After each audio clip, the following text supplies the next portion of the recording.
नमस्कार बंधू भगिनींनो, आपल्या सगळ्यांचं सहर्ष स्वागत आहे स्वास्तिकम या माझ्या चॅनलवर। आज मी आपल्यासाठी श्री स्वामी चरित्र सारामृत ह्याच्यातील पुढील अध्याय घेऊन आलेली आहे।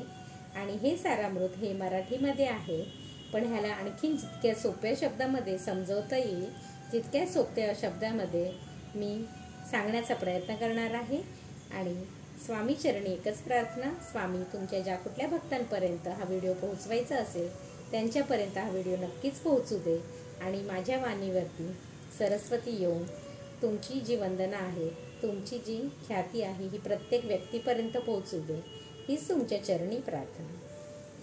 श्री स्वामी समर्थ।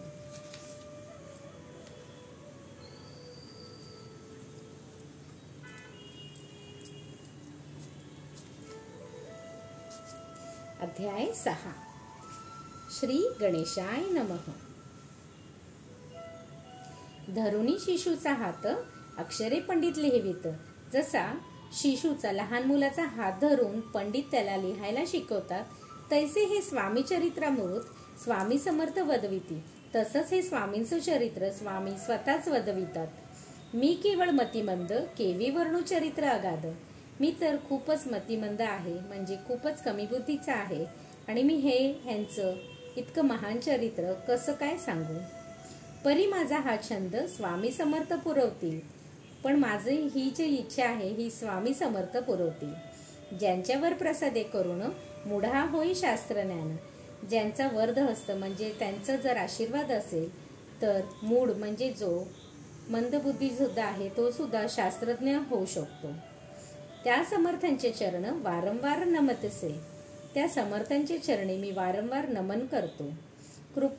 कृपाळू होऊनी समर्था वदवावे आपले चरित्र। कृपा करून समर्थ तुम्ही आपलं चरित्र माझ्याकडून वदवून घ्या। श्रवणे श्रोत्यांच्या चित्ता ब्रह्मानंद प्राप्त हो। जे लोक हे श्रोता म्हणजे जी लोक हे ऐकत आहे त्यांच्या चित्तामध्ये ब्रह्मानंद प्राप्त होऊ दे। सुरत रुची घेऊनी सुमने।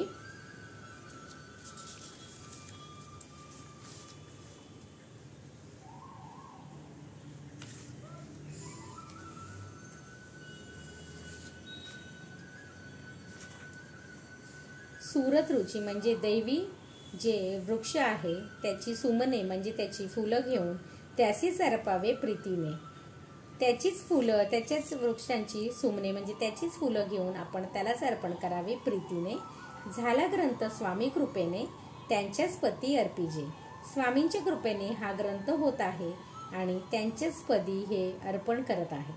मागील अध्यायाच्या अंती चोळप्पा विनवी स्वामी प्रती। मागील अध्यायामध्ये आपण बघितलं होतं की चोळप्पा स्वामींना विनंती करत होता की आपण मल्हाररावांच्या राज्य म्हणजे बडोद्याला आपण जाऊया। तो आपण मागील अध्यायामध्ये ऐकलं होतं। कृपा करूनी मजवरती बडोद्यासी चलावे। भाषण असे ऐकूनी समर्थ बोलते हसूनी। हे ऐकून की जेव्हा परत त्यांनी सांगितलं की चोळप्पाने की आपण बडोद्याला जाऊया, हे ऐकून समर्थ हसले। मल्हाररावाची या म्हणी आम्हाविषयी भाव नसे, म्हणून त्याच्या नगरात आम्हा जाणे नव्हे उचित। मल्हाररावाच्या मनात माझ्याबद्दल काहीच भाव नाहीये, फक्त लोकांचं ऐकून, माझी ख्याती ऐकून, प्रसिद्धी बघून की लोकांना काय काय मिळत आहे, हे सगळं फक्त माझी ख्याती ऐकूनच मला तो तिथे बोलवत आहे, हे स्वामींनी त्याला सांगितलं। अक्कलकोट नगरात आम्हा राहणे आवडते, ऐसे ऐकून या वाणी चोळप्पा खिन्न झाला मनी। स्वामींनी सांगितलं की कारण मला अक्कलकोट असंच आवडतं, कारण नक्कीच जिकडे काही भक्त असतात, जे लोक प्रेमाने सेवा करतात आणि जे काही अर्पण करतात ते खूपच प्रेमाने करतात, नक्कीच स्वामींना तिथेच राहायला आवडतं। आणि स्वामींनी त्याला सांगितलं चोळप्पाला की मला इथेच राहायला आवडतं, मी तिथे नाही जाणार। हे ऐकून चोळप्पा खिन्न झाला म्हणे। हे ऐकून चोळप्पा जो आहे तो निराश झाला। त्याने सत्वर येऊनी तात्याप्रती सांगितले। त्याने लगेचच जाऊन तात्यासाहेबांना हे सांगितले। ऐसा यत्न व्यर्थ गेला, तात्या मनी चिंतावला। हा जी युक्ती केली होती ती सुद्धा माझी युक्ती चुकली आणि तात्याला मनामध्ये चिंता वाटू लागली। आपण आलो ज्या कार्याला ते न जाय सिद्धीसी। मी जे कार्य करण्यासाठी आलो आहे म्हणजे स्वामींना बडोद्याला नेण्यासाठी आलो आहे ते माझं कार्य सिद्ध होत नाही हे दिसत होतं त्यांना. परी पाहावा यत्न करूनी ऐसा विचार केला म्हणे. तरी सुद्धा त्यांनी विचार केला की आपण आणखीन एक प्रयत्न करून बघू. मग काय केले तात्यांनी? अनुष्ठान आरंभिले. ऐसे नाना उपाय केले, परी ते सर्व व्यर्थ गेले. त्यांनी अनुष्ठान सुद्धा आरंभ केला आणि नाना प्रकारे उपाय करू लागले जेणेकरून स्वामी त्याच्याबरोबर येतील. पण ते सगळेच व्यर्थ जाऊ लागले. कार्यसिद्धीस न गेले. खिन्न झाले मुख त्याचे, भक्ती नाही अंतरी, दांभिक साधते करी. ज्याच्या मनामध्ये खरं भक्ती नाही, फक्त ते जसं तात्यासाहेब आहे ते सुद्धा लोभासाठी, म्हणजे त्यांना लोभ होता की त्यांना राजाकडून इनाम मिळेल, आणि राजाला सुद्धा जसा लोभ होता की स्वामींची एवढी ख्याती आहे तर ते माझ्या नगरात आले तर माझ्या नगराचा सुद्धा उद्धार होईल. त्याच्यामध्ये कुठेही भक्तीचा लेश मात्र सुद्धा नसल्यामुळे ते जे प्रयत्न करत होते ते सगळेच त्यांचे प्रयत्न असफल होऊ लागले. तया ते स्वामी नरहरी प्रसन्न कैसे होतील. स्वामी तर नरहरी आहेत, म्हणजे हरीचा अवतार आहे, तर ते कसं काय प्रसन्न होतील. तयानी माजविले ढोंगे आणि केली नाना सोंगे. त्यांनी खूप सारे ढोंग सुद्धा केले आणि सोंग सुद्धा आणलं. भक्ती विन हटयोगे स्वामी कृपा न होय. भक्ती जर नसेल तर कोणी कितीही प्रयत्न केला तरी सुद्धा स्वामींची कृपा त्यांच्यावर होऊच शकत नाही. मग तात्यांनी काय केले? सप्तहासी ब्राह्मण बैसविले. मग तात्यांनी काय केलं? सप्तहासी ब्राह्मण बसविले, गुरुचरित्र आरंभिले. गुरुचरित्रचं त्यांनी सप्ताह बसवला आणि ब्राह्मणांकडनं ती सप्ताह करून घ्यायला लागले.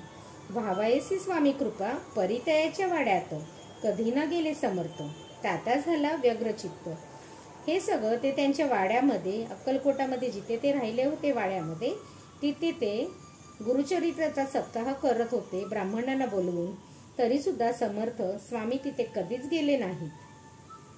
काही उपाय सुचेना. मल्हारराव नृपाने पाठविले. तात्यांना काहीच उपाय सुचत नव्हता. तेवढ्यातच मल्हाररावांनी ज्या कार्याकारणे ते आपल्या हातून होणे अशक्य ऐसे वाटते.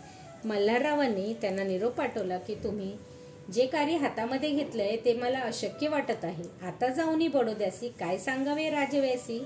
तात्यांना सुद्धा विचार पडला की मी आता बडोद्याला जाऊन राजाला काय सांगणार आहे आणि सकजनासी तोंड कैसे दाखवावे. आणि सगळ्या लोकांसमोर त्यांनी जे सांगितलं होतं की मी स्वामींना घेऊन येईन आणि हे असफल झाल्यामुळे मी आता लोकांना कसं काय तोंड दाखवू. ऐशे उपाय करून न होती स्वामी प्रसन्न. आता एक युक्ती योजून न्यावे पळवून यतीसी. नाना प्रकारे त्यांनी प्रयत्न केला पण स्वामी कशालाच भुलले नाहीत आणि त्याच्या सगळ्या युक्ती फसल्या. मग त्यांनी आणखीन एक युक्ती करायचं ठरवलं की स्वामींना मी इथून पळवूनच नेतो. स्वामी केवळ ईश्वर मूर्ती, हे नेणे तो मंदमती, म्हणून योजली कपट युक्ती. त्याला ह्या गोष्टीची कल्पनाच नव्हती की स्वामी जे आहे ते स्वतःच ईश्वर आहेत आणि तो इतका मंद होता की त्याने एक कपट युक्ती सुद्धा योजून ठेवली, म्हणजे एक कपट युक्ती सुद्धा करायचं ठरवलं. परिते सिद्धांते न जाय, असा कोण एके दिवशी साधोनी योग्य समयसी, मेन्यात घालून स्वामीसी. असंच त्यांनी एक दिवशी ठरवलं आणि स्वामींना पळवून येण्यासाठी त्यांना मेन्यात घालून स्वामींना तात्यासाहेब निघाले. कडपगावचा मार्ग धरीला, अर्धमार्गी मेना आला. कडप जे गाव होता त्याचा मार्ग त्यांनी धरला आणि तिथेच मार्ग आला. अर्धमार्गी मेना आला. मेना म्हणजे पालखी. अर्धा मार्गावरती जेव्हा पालखी आली, अंतरसाक्षी समर्थाला गोष्ट विदित झाली, मेन्यातूनही उतरले. समर्थांना अंतरसाक्ष झाला आणि ते मेन्यामधून खाली उतरले, म्हणजेच पालखीमधून खाली उतरले. मागुती अक्कलकोटी आले, ऐसे बहुत वेळा घडले. परत ते अक्कलकोटाला आले आणि असं बरंच वेळेला घडलं की तो त्यांना पालखीमध्ये बसून यायचा आणि स्वामी परत यायचे. हाही उपाय खुंटला. हा सुद्धा त्याचा जो उपाय होता, युक्ती होती, ती सुद्धा व्यर्थ गेली. मग पुढे राजवाड्यात जाऊन या राहिले समर्थ. परत स्वामी गेले आणि राजवाड्यात राहिले. तेव्हा उपाय खुंटत टेकिले हात तात्यांनी. त्याचे सर्व उपाय करून झाले. मग तात्यांनी शेवटी हार मानली. या प्रकारे प्रयत्न केले, परी तितके व्यर्थ गेले. व्यर्थ दिवस गमविले, द्रव्य खर्चले व्यर्थची. त्याला असं वाटलं, मी इतके नाना प्रकारे प्रयत्न केला स्वामींना बडोद्याला नेण्यासाठी, पण हे सगळेच माझे प्रयत्न असफल झाले आणि माझे इतके सारे दिवस सुद्धा व्यर्थ गेले आणि मी इतका सारा पैसा सुद्धा खर्च केला स्वामींना नेण्यासाठी.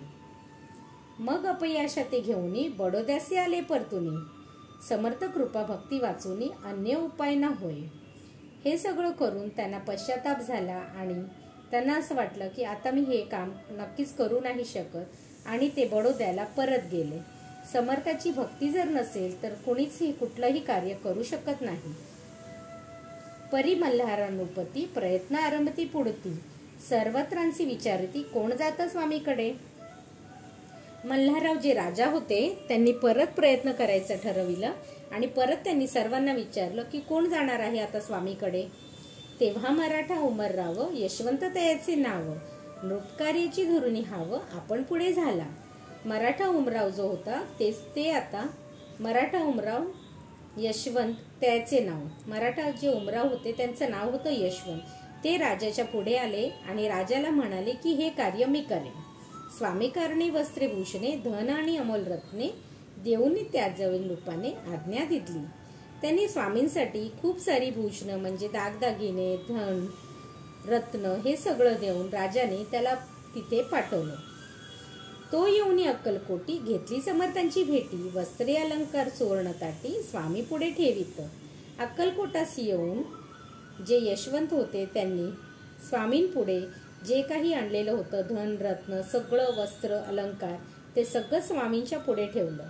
ती पाहुणी समर्थाला तेव्हा अनिवार्य क्रोध आला. यशवंत पाहुणी डोळा काय तेव्हा बोलाले. समर्थांना हे सगळं बघून खूपच राग आला. क्रोध म्हणजे खूप राग आला आणि ते यशवंताकडे रागाने डोळे करून बघायला लागले. अरे बेडी आणूनी सत्वर ठोका याच्या चरणी ऐसे त्रिवार मोठ्यानी समर्थ क्रोधले बोलले.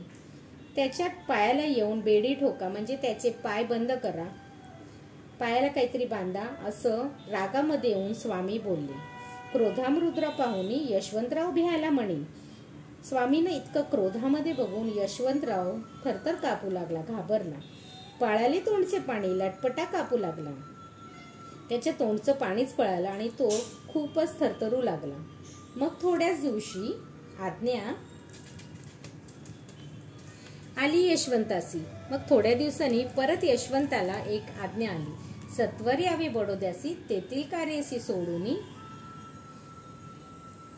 त्यांनी बडोद्यावरून त्याला एक आज्ञा आली की बडोद्याला परत यावं सगळी कामं सोडून. साहेबा विष प्रयोग केला. साहेबा म्हणजे एक इंग्रज जे होते त्यावेळेला ब्रिटिश लोक तिकडे येत असत तर ब्रिटिश जे साहेब होते त्यांना विषचा प्रयोग केला आहे. मल्हारराववरी आळ आला. त्यांच्यावरती म्हणजे साहेबावरती म्हणजे त्या इंग्रजावरती कोणी विषाचा प्रयोग केला आहे आणि त्याचा आळ म्हणजे त्याचा जो ते विष मल्हाररावांनी दिला असा त्यांच्यावरती आळ आला आहे. त्या कृत्यामाजी यशवंताला गुन्हेगार लेखिले. त्या कृत्यासाठी त्यांनी यशवंतालाच गुन्हेगार ठरविलं. हातीपायी बेडी पडली. स्वामी वचनांची प्रचिती आली. यशवंताच्या हाताला आणि पायाला बेडा ठोकला गेला. स्वामींनी जसं सांगितलं होतं त्याला की ह्याच्या पायाला बेड्या ठोका तशीच बेड्या त्याच्या हाताला आणि पायाला बांधल्या गेल्या. कारण त्याच्यावरती हा आळ आला होता की त्यांनी साहेबाला म्हणजे इंग्रजाला विषाचा प्रयोग केला आहे. अघटित लीला दावली ख्याती झाली सर्वत्र. समर्थांची अवकृपा जयावरी त्याच्या कष्ट होती शरीरी. ह्याची ख्याती पूर्ण जगामध्ये पसरली आणि समर्थांची अवकृपा म्हणजे समर्थांची जर मनात नसेल आणि आपण ती गोष्ट केली तर त्याच्यासाठी आपल्याला शरीराला आपल्याला नक्कीच कष्ट भोगावे लागतात. कृपा होय जयावरी तया सर्वानंद हो प्राप्त होय. ज्यांच्यावर समर्थांची स्वामींची खरंच कृपा असते त्यांना नेहमीच आनंद प्राप्त होतो. महासमर्था भक्त पालका अनादी सिद्धा जगनायका. महासमर्था भक्त पालका म्हणजे भक्तांचाच अनादी सिद्धा जगनायका जगाचा नायक. निशिदिनी शंकर सखा शंकरासारखा सखा म्हणजे शंकराचा जसा मित्र विष्णूची या मनी वसे, विष्णूचे सुद्धा जो मनी असे. इति श्री स्वामी चरित्र सारामृत नाना प्राकृत कथा सन्मंत सदा भक्त परिसोद षष्ठोध्याय गौडहा. इति श्री स्वामी चरित्र सारामृत षष्ठोध्यायः समाप्त. शुभं भवतु, शुभं भवतु, शुभं भवतु. श्री स्वामी समर्थ.